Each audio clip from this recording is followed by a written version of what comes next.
मेरे सभी YouTube channel के दर्शकों को मेरा नमस्कार, मेरा प्रणाम, राम राम। आजकल एक चर्चा बड़ी ज़ोरों पर है कि केजरीवाल राज्यसभा जाएंगे, नहीं जाएंगे, क्यों जाएंगे, उनका क्या हक है राज्यसभा में जाने का, सत्ता का लालच है, ऐसा करेंगे तो बड़ा पाप हो जाएगा, वगैरह वगैरह। ऐसी चर्चाएं ये आम धारणा में चल रही हैं और आजकल खास करके जो भारतीय जनता पार्टी समर्थित गोदी मीडिया है उसमें इस तरीके के नैरेटिव सेट किए गए हैं। मैं भी चूँकि पार्टी का प्रवक्ता हूँ तो एंकर द्वारा, बीजेपी के प्रवक्ताओं द्वारा मुझसे भी सवाल किया गया। हालांकि मैं उन्हें जो पार्टी की बात है वो मैंने उनको जवाब दिया, लेकिन चूंकि मैं एक आम आदमी पार्टी का कार्यकर्ता भी हूँ तो उस नाते ये मेरा धर्म बनता है कि मैं अपने जो मुझे सुनते हैं, मुझे देखते हैं, मेरे YouTube चैनल केजरीवाल जिंदाबाद के माध्यम से, जो मैंने हाल ही में अभी पिछले हफ्ते भर के अंदर तैयार किया और मुझे आप लोगों का भरपूर प्यार भी मिल रहा है। मैं देख रहा हूँ कि खूब ज़बरदस्त भर भर के आप लोग मुझे व्यूज़ दे रहे हैं, सब्सक्राइबर भी बढ़ रहे हैं। मैं तो एक्सपेक्ट भी नहीं करता था कि इतना प्यार मुझे देने वाले लोग इस देश में हैं। एक मेरे जैसे एक साधारण गांव का एक रहने वाला, एक आम जिंदगी जीने वाला, तो ये अच्छी बात है। खैर, मैं आता हूँ अपने आज के इस मुद्दे पर। वैसे अगर अरविंद केजरीवाल राज्यसभा जाते हैं तो इसमें गलत क्या है? ये सत्ता का लालच कैसे हो गया? अरे 1977 में जब आम चुनाव हुए थे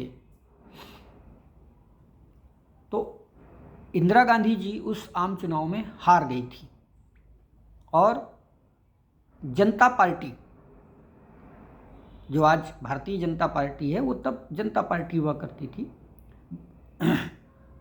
वो पार्टी जो है सत्ता में आ गई थी और मोरारजी देसाई जी के नेतृत्व में केंद्र में उन सरकार बनी थी।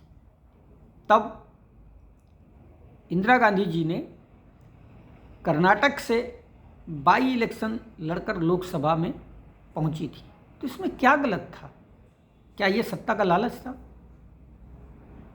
एक और इंसिडेंस मैं आपको याद दिलाता हूं। 1984 में जब अटल बिहारी वाजपेयी जी लोकसभा का चुनाव हार गए थे तो मध्य प्रदेश से उनको राज्यसभा का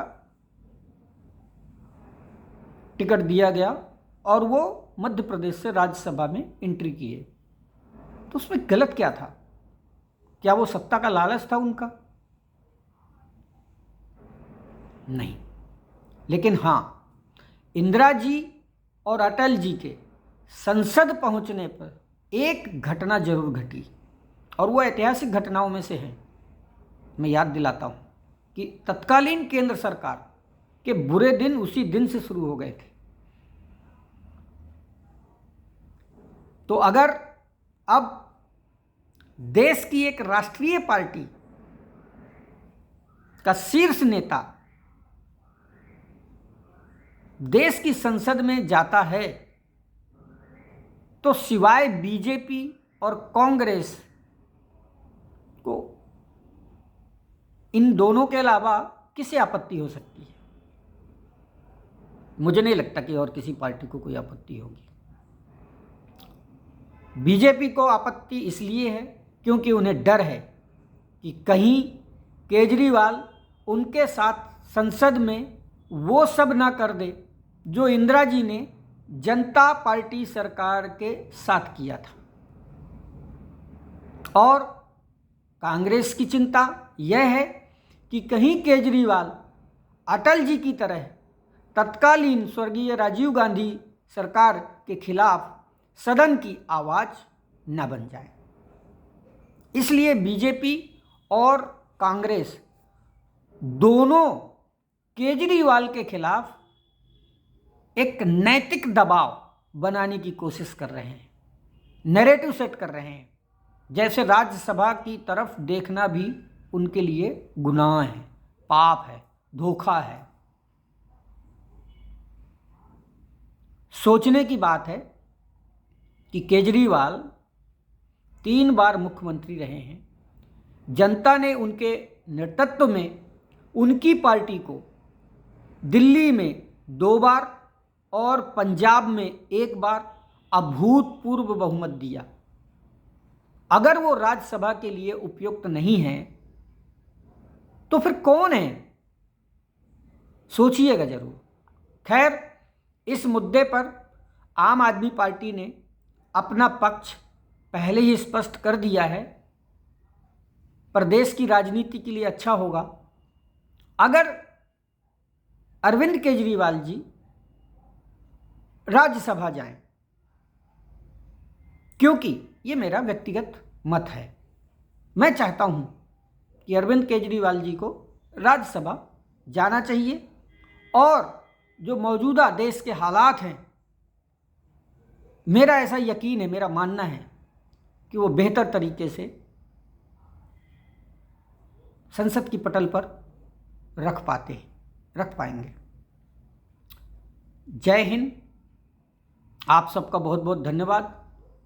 मेरे वीडियो को ज़्यादा से ज़्यादा शेयर करते रहिएगा और मेरे चैनल को ज़रूर सब्सक्राइब कर लिया कीजिए, क्योंकि आप सब्सक्राइब करते हैं तो मुझे हौसला बनता है और वीडियो बना के आप लोगों को दिखाने के लिए।